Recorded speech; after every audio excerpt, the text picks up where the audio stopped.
My name is Earl McKenna, and I've been fishing these waters for more than 50 years. I've seen things out here that would make a preacher question his faith, and I've learned that the sea doesn't lie. It just speaks in a language most men don't understand. Tonight, I'm going to tell you about the night I saw something that shouldn't exist. Whether you believe me or not, well, that's between you and your conscience. It was a Tuesday in late October back in 1998. The kind of night where the ocean feels alive in a way that makes your skin crawl. I was out on my boat, the Mary Catherine, named after my late wife, about 4 miles off the coast of Maine. The water was calm, too calm. That's when you know something's wrong. In all my years, I've learned that the sea's silent worst storm. I was checking my nets when I felt it, not with my hands or my eyes, but with something deeper, a coldness that had nothing to do with the kind of cold that comes from knowing you're being watched. I turned around,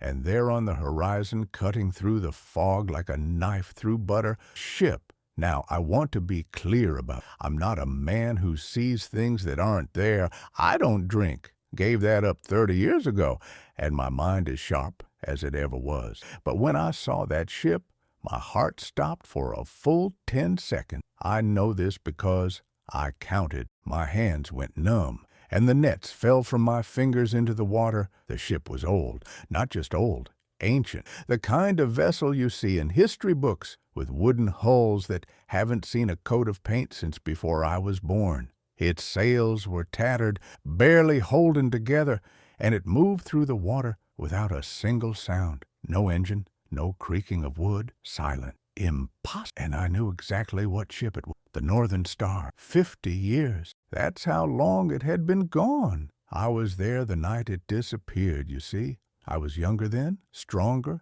with a wife waiting for me on shore, and dreams that hadn't yet turned to dust. The Northern Star was captained by a man named William Garrett, a hard man, but fair. He took a crew of 8 out that night to chase a school of cod we'd spotted moving northward. I was supposed to go with them, but Mary Catherine was sick that week, and I stayed behind. Thank God I did. The ship left at dusk and never came back. We searched for 3 days. The Coast Guard, the local fishermen, even some volunteers from the town.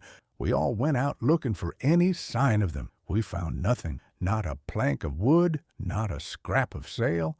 It was as if the ocean had swallowed them whole and sealed its mouth. The official report said they must have hit rocks in the fog, but we all knew better. That crew knew these waters like they knew their own name. William Garrett wouldn't have made a mistake like that. After a while, people stopped talking. That's what happens when you lose someone to sea. The world moves on, and you're left behind with your question. The sea never forget. I stood there on the deck of the Mary Catherine, my eyes locked on the Northern Star as it drifted closer.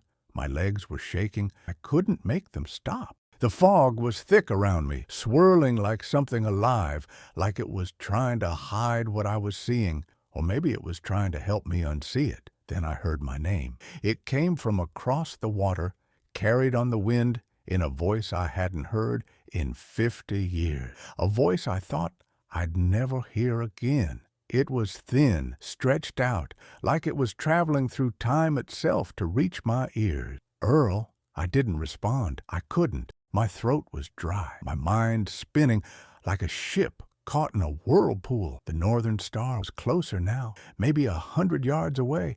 I could see the details of its hull, the barnacles that had grown on its sides, the ropes hanging from its mast. "Earl McKenna," the voice called again, and this time I reckoned. It belonged to Thomas Whitmore, my best friend since we were boys, the man who taught me how to fish, the man who had been first mate on the Northern Star. Thomas had a wife and 2 daughters. The daughters are grown now, living in Boston. His wife passed 15 years ago, never knowing what happened to her husband, never getting closure. I opened my mouth to call out to him before I could make a sound. The Northern Star began to fade back in fog. Not slowly, mind you. It just started to dissolve, like it was made of smoke instead of wood and sail. Within seconds, it was gone. I stood there on the deck of my boat for a long time, not moving, barely breathing.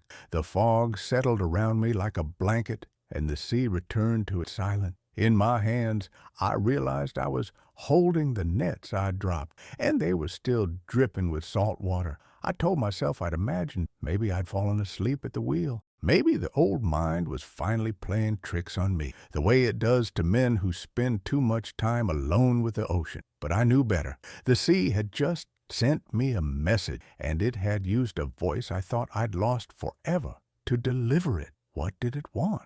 And more importantly, why was it calling my name? I fired up the engine of the Mary Catherine and headed back to shore. The whole way back, I kept looking over my shoulder, half expecting to see those tattered sails cutting through the darkness again. They never appeared, but I could feel them out there, somewhere beyond the waiting. The sea doesn't call a man's name for no reason, and it doesn't call twice expecting an answer. I didn't sleep that night. I sat in my kitchen, a cup of coffee, cold hours ago, staring at the wall, replaying every second. My hands wouldn't stop shaking. At one point, around 3 in the morning, I caught my reflection in the window and barely recognized the man looking back at me. He looked hollow, haunted. By dawn, I'd made a decision.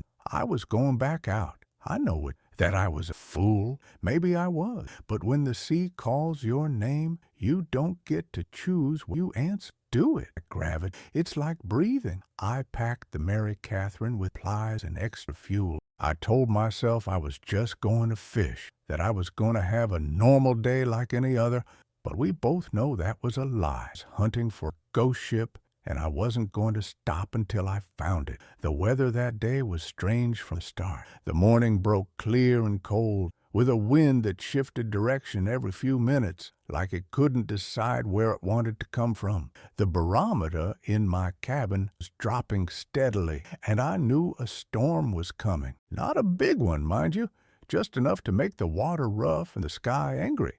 I headed out in the same direction I'd seen the northern star the night before. The sun climbed higher, and I pushed the boat harder, faster. My old hands gripped the wheel like they were trying to strangle it.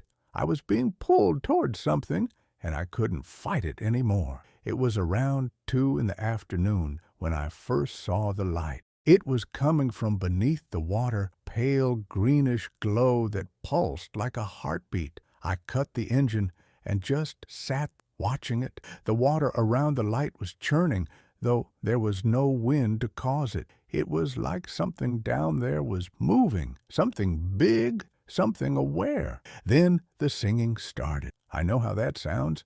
I can hear you saying, "Old fishermen hear things that aren't real. The wind, it's the water, it's the mind playing tricks." But I'm telling you, this was singing, human singing, or at least it had been once. It came from all around me, from above and below, from inside my own chest, it seemed. It was a melody I almost recognized, something from childhood maybe, or from a dream I'd forgotten. The song was beautiful and terrible at the same time. It made me want to weep, and it made me want to run. I should have run. The fog came in suddenly, rolling across the water like something alive, thick and suffocating. Within minutes, I couldn't see more than 10 feet in any direction. The Mary Catherine rocked gently in the waves, and that singing grew louder, closer, more real. "Earl," a voice called through the fog. It was Thomas again, but this time he didn't sound like a memory. He sounded present. He sounded solid. "Thomas," I called back, my voice cracking like old leather. "Is that you? We've been waiting for you, Earl. We've been waiting so long." The fog parted like a curtain, and the northern star was suddenly right there, no more than 50 yards away. But it was different this time. It was more real, more detailed. I could see the faces of men moving on its deck. I could see the water dripping from its hull, see the seaweed wrapped around its anchor chain, and I could see Thomas. He was standing at the rail, looking exactly as he had 50 years ago. Not a day older, not changed in any way. He was wearing the same blue jacket he'd worn the night he disappeared, and his hair was still that dark brown color without a single gray hair. He was smiling at me, but it was a sad smile, a knowing smile. "Come with us, Earl," he said. "We've missed you. We've been alone in the dark for so long. Come join us." I wanted to answer him. God knows I wanted to. But something in my chest, some instinct older than reason, screamed at me to run. I hit the ignition. The Mary Catherine's engine roared to life, and I gunned the throttle, turning the wheel hard to starboard. I didn't care where I was going. I just needed to. Behind me, I could hear the Northern Star moving. I could hear its timbers groaning, could hear the sound of canvas snapping, a wind I couldn't feel, and I could hear the crew, all of them, calling my name in voices that were almost human but not quite. "Earl! Earl! Come back! Earl!" The fog was so thick I could barely see the bow of my own boat. I was driving blind, just praying I wouldn't hit something. The water around me started to glow with that same greenish I'd seen before, and I realized the light was coming from below the surface of the ocean. It was beneath me, surrounding me, rising up like hungry. Then something brushed against the bottom of my boat. It was big, massive even. The Mary Catherine lurched violently, nearly throwing me from the wheel. I heard the sound of something heavy dragging along my hull, felt the boat rock and sway as whatever it was circled me like a shark. I've spent 50 years on this ocean. I've been through hurricanes and typhoons. I've seen waves tall as buildings and survived waters so cold they stop your heart. But I've never been as afraid as I was in that moment. The thing beneath the boat rose high. I could feel it, sense its shape, even though I could see it. It was enormous, longer than my boat, maybe longer than 3 boats strung together, and it was moving with purpose, intelligence. The water erupted. Something broke the surface right in front of me, something so massive, terrible, that my mind couldn't quite seeing. It was pale and bloated, covered in barnacled seaweed and things that had no name. It had the shape of something that might have once been human, but it had been wrong for a very, very long time. Its mouth opened, and the singing became a scream. I jerked the wheel to the left, hard enough to nearly capsize myself. The Mary Catherine pitched sideways. I felt cold water wash across the deck. The thing in the water thrashed, and its arm, I'd call it an arm, swept across the bow of my boat, leaving a trail of phosphorescent line. That's when I understood. The Northern Star hadn't just disappeared, it had sunk, and the crew, Thomas and William Garrett and all the rest, they hadn't drowned like normal men. They'd become something else, something that lived in the deep places of the ocean, something that had been down there in the dark for 50 years, waiting for me. I pushed the throttle as far as it would go. The Mary Catherine was a good boat, sturdy and reliable, but she wasn't built for speed. She lurched forward, groaning with the effort. Behind me, I could hear the water churning, could hear that not quite human choir of voices calling my name over and over. "Come back, Earl. Don't leave us alone. Please, Earl." I didn't look back. I kept my eyes forward, kept my hand steady on the wheel, and I drove that boat like my life depended on it. It did. The fog was starting to thin. I could see darker shapes, rocks maybe, and shore. I aimed for the darker shapes, harder. My heart was hammering so hard I thought it might break through my ribs. Behind me, the singing was fading, getting quieter, getting farther away. Just when I thought I might actually make it, I felt something grab my ankle. I looked down, and there was a hand, pale and dripping and wrong, wrapped around my leg. It had come up through the deck as if the wood was no more solid than water. I screamed. I actually screamed, something I hadn't done since I was a boy. I kicked hard, felt my boot connect with something wet and cold, and the hand let go. But not before I heard the voice. It was clearer this time, more distinct. It cut through all the other voices, and it was the only one that sounded almost human. "Don't forget us, Earl," Thomas said.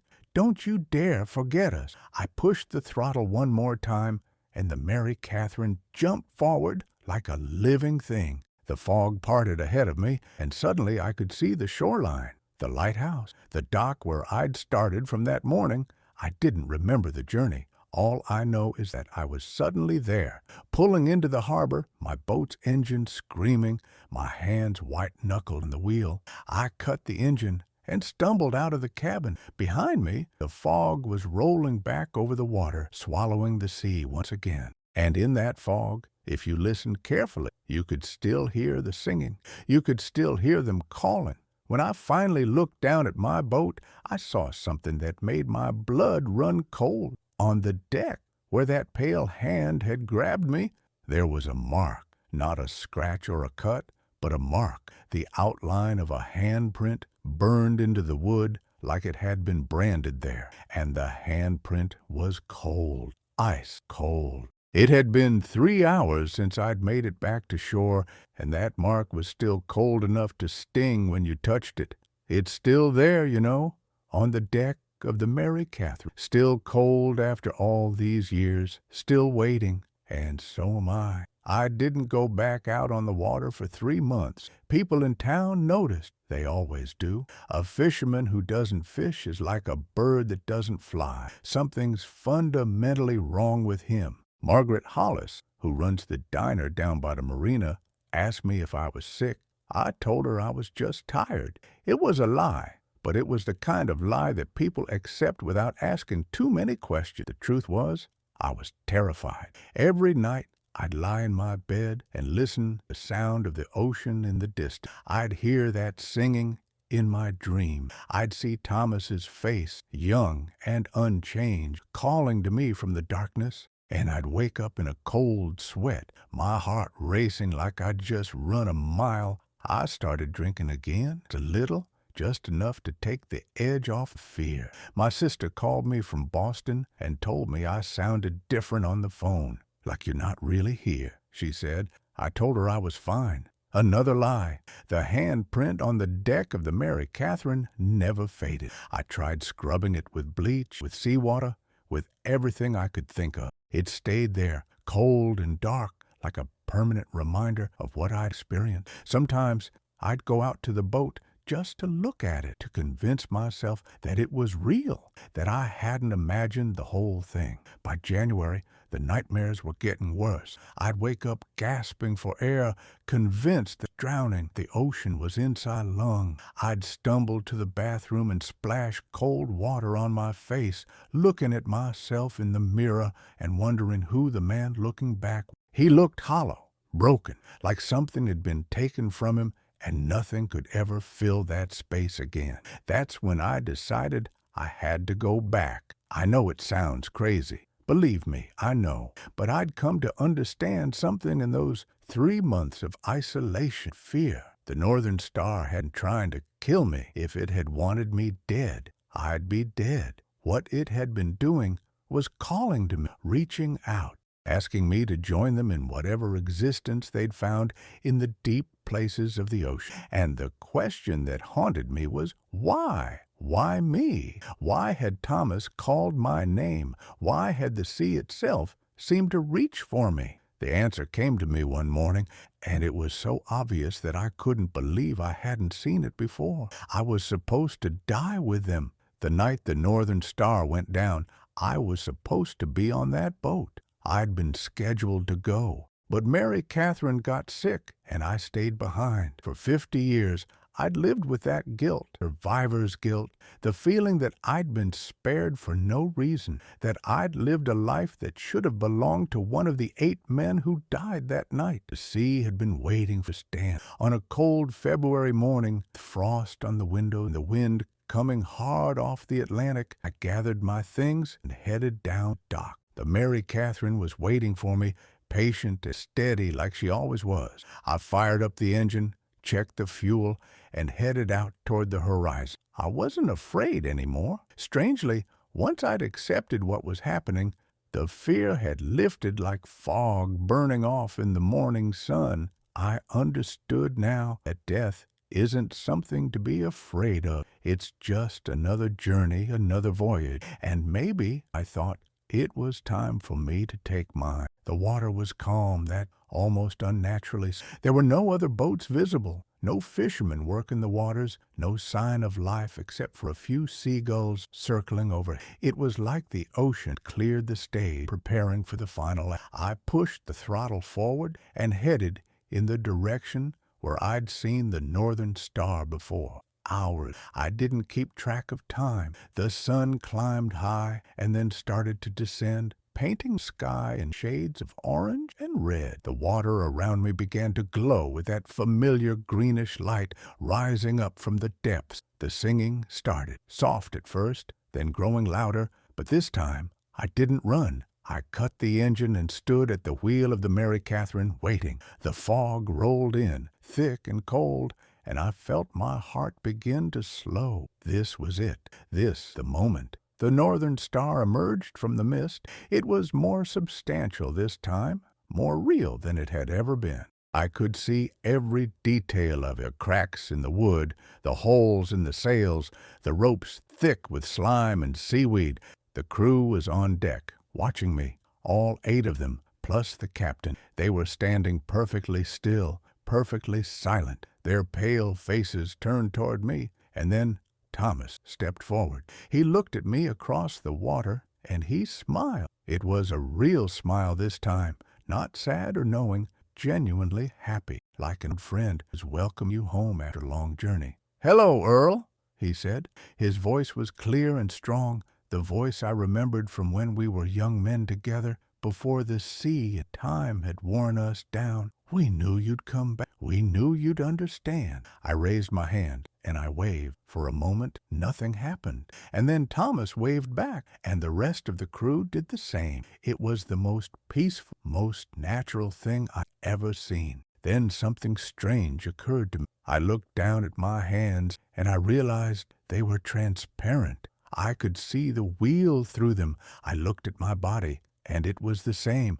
I could see the deck of the Mary Catherine right through my chest. I wasn't alive anymore. I didn't know exactly when it had happened. Maybe during those 3 months on shore, maybe the moment I decided to come back out. But somewhere along the way, I'd stopped living. I should have been afraid, but I wasn't. Instead, I felt lighter than I had in decades. The weight I'd been carrying since that night 50 years ago, the guilt, the fear, the loneliness, it all just lifted away like it had never been real. The Mary Catherine began to sink. It wasn't sudden or violent. It was gentle, almost peaceful. The water rose up around me, and I didn't resist. I just stood there at the wheel, watching the Northern Star closer, and Thomas was reaching out his hand to me. As the water closed over my head, I felt the strangest thing. Relief. The kind of relief you feel when you finally go home after being lost for a very long time.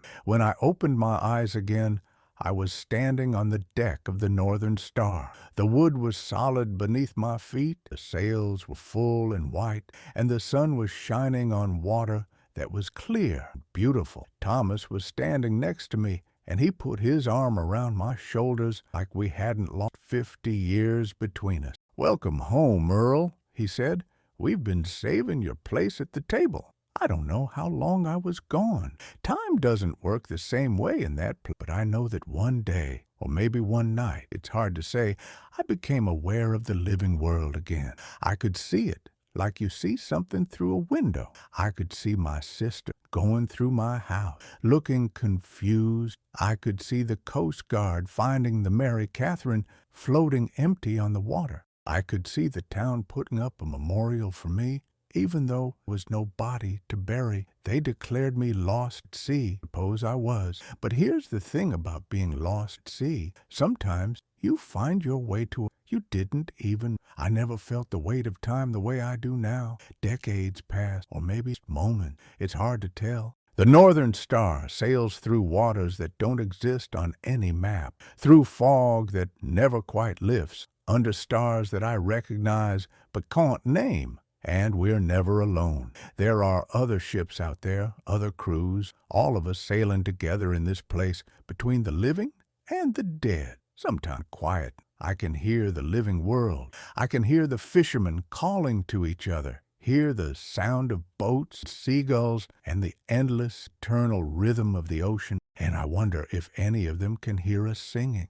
I wonder if any of them, cold nights when they're alone with the sea, feel that call pulling at, asking them to let go and join us. The sea doesn't lie, you see. It never has. It speaks in a language that most men don't understand, but it's always honest. It tells you who you really are, and it shows you where you belong. Some men spend their whole lives running from that truth. Others, like me, finally accept it. If you ever go out on the water on a night when the fog is thick, the stars are hidden, and you hear singing carried on the wind, beautiful singing, the kind that makes you want to weep, don't be afraid. It's just us sailing on. It's just the Northern Star and her crew and the ocean that we love more than anything in this world or the next. We're not trying to hurt anyone. We're not trying to drag you down into the darkness. We're just singing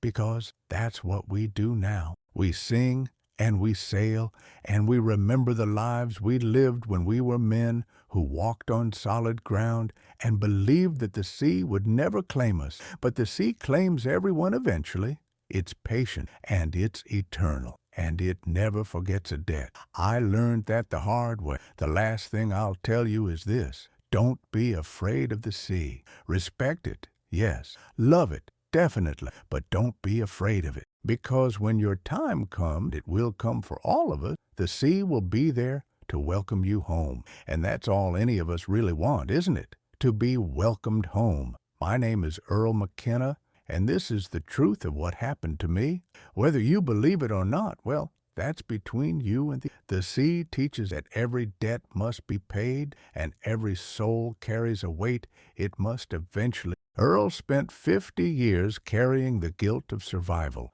not understanding that true peace comes not from running from our past, but from accepting. The ocean shows us that we are all connected to each other, to the mysteries we cannot explain, and to something far greater than ourselves. Sometimes the greatest act of courage is not to fight the inevitable, but to walk toward it with open eyes and an open heart. The sea doesn't punish us. It simply reminds us of what we've forgotten, that we are all just travelers passing through, and home is always waiting for those brave enough to answer its call. If this story touched your heart, if it made you think about the mysteries that surround us, please like this video and subscribe to the channel. There are many more stories from old fishermen like Earl waiting to be told. Stories of the sea, of loss, redemption, and of the eternal mystery of what lies beyond the horizon. Thank you for listening, and may the sea guide you safely.